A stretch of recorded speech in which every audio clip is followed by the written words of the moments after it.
Namaste. Greetings on Ayurveda Day 2025. It gives me immense pleasure to wish all of you this day, and I am Dr. Vasudha Sharma, Medical Director of Vivekananda Health Global, and connecting to you from Bangalore, India.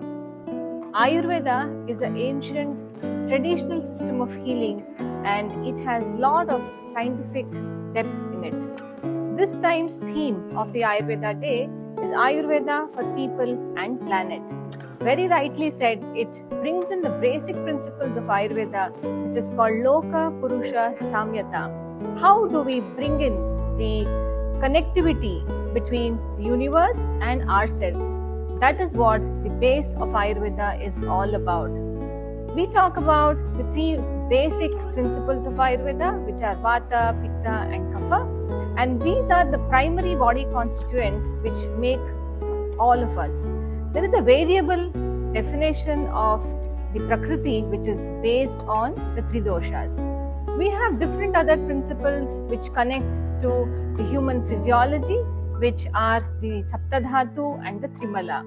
Beyond this, there are various principles of Ayurveda which teach us how to live healthy, upkeep our health and prevent diseases. Swasthasya Swasthya Rakshanam is one of the fundamental information which Ayurveda gives all of us, and this is where we talk about preventive health. Dinacharya, which is the daily regimen. What time should you wake up? Right from waking up in the Brahmi Muhurta to what time should you sleep? How do you maintain your sleep hygiene? How do you define sleep? Lot more of it has been detailedly explained in the Dinacharya.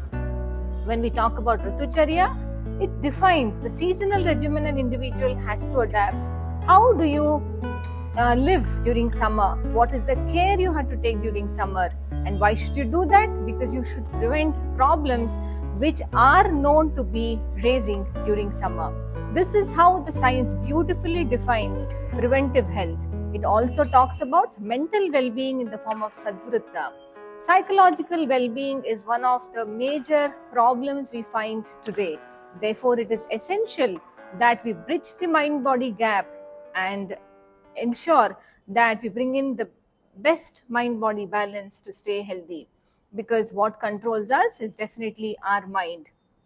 Beyond this, there are so many dietetic principles which are explained in Ayurveda. How are you supposed to sit and eat? What is your time of food? Do you take 2 meals a day or 3 meals a day, and what benefits you? So much of detailed description on the dietary principles, including what type of cooking can you do to enhance your the basic principles and the nutrients in the diet. So on and so forth. Ayurveda also talks about how each a variable or the age group in the society can maintain health.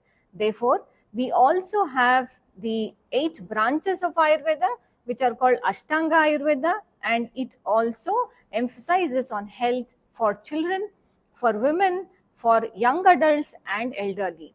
Therefore, we know that Ayurveda is definitely a science which is very, very viable for the human beings, and humanity is definitely very well taken care when we bring in the principles of Ayurveda.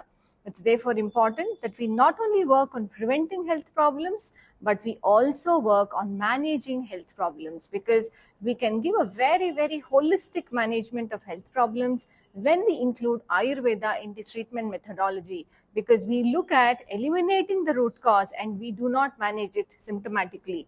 That's how it is so strong in its foothold that people who venture into Ayurveda treatment do find long-term relief, and also cost effective.